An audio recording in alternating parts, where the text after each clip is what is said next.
ladder develops total body rhythm, coordination, and quickness by implementing hundreds of different foot patterns. As you implement the teachings from this video into your training routine, you should strive to follow 3 basic rules. First, master the basic drills in each category before progressing to the more difficult drills. Second, as you perform each repetition, view the ladder in thirds and switch gears with each third. This means going slow enough in the first third to create a perfect rhythm and motion. In the second third, you should accelerate the perfect motion from the first. The final third is where you aim to reach top speed. Your goal is to never mess up and hit the ladder, but if it's going to happen, it should happen in the final third where you're really trying to step on the gas. Finally, as you move through the ladder, listen to your feet. Because each drill has its own unique pattern, it also has its own unique sound and beat.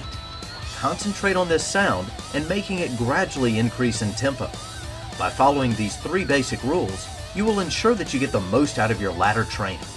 On this first drill, the athlete alternately places one foot in each hole and concentrates on maintaining an upright posture. It is essential that the athlete learn to keep the backward snap of the elbow in sync with the feet. As the right elbow drives back, the right knee drives forward, and vice versa. Like with all drills on this video, only the front portion of the athlete's foot strikes the ground.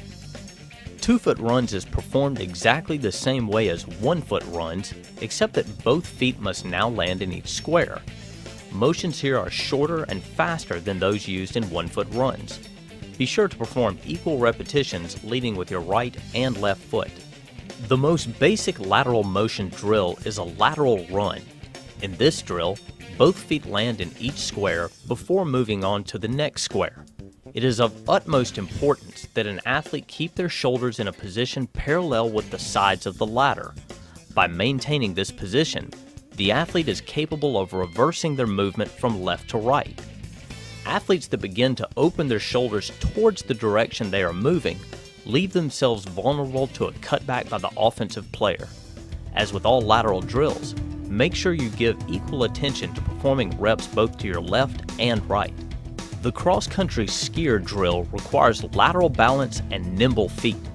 For this drill, the athlete begins with the lead foot in the first square and the trail foot directly behind and outside the first square. The feet quickly switch places, and then the athlete moves to the second hole and repeats.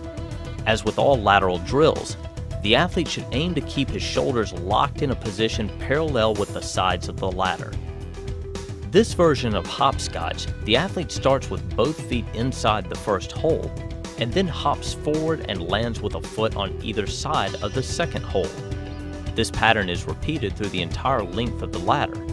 The athlete should concentrate on maintaining a low center of gravity, especially as the speed of the hops increase.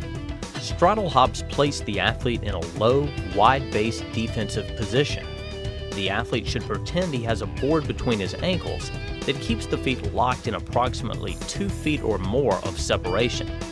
Contacts with the ground should be light, quick, and only involve the ball of the foot. As with all drills in this section, the athlete should spend as little time as possible on the ground in between each hop. Jump cuts are great for any athlete that competes in a sport that requires the ability to cut on a dime. The athlete's feet are kept together and alternately hop in and out of the ladder. The knees should be bent to absorb shock, and a slightly crouched position should be maintained at all times. The crazy climber drill helps athletes develop a quick rebound off the ground and also enhances hip flexibility and rhythm. An athlete performing the crazy climber should keep his feet locked in approximately an 18-inch separation. When hopping, both feet should hit the ground at the same time, and the hips should be on a constant swivel.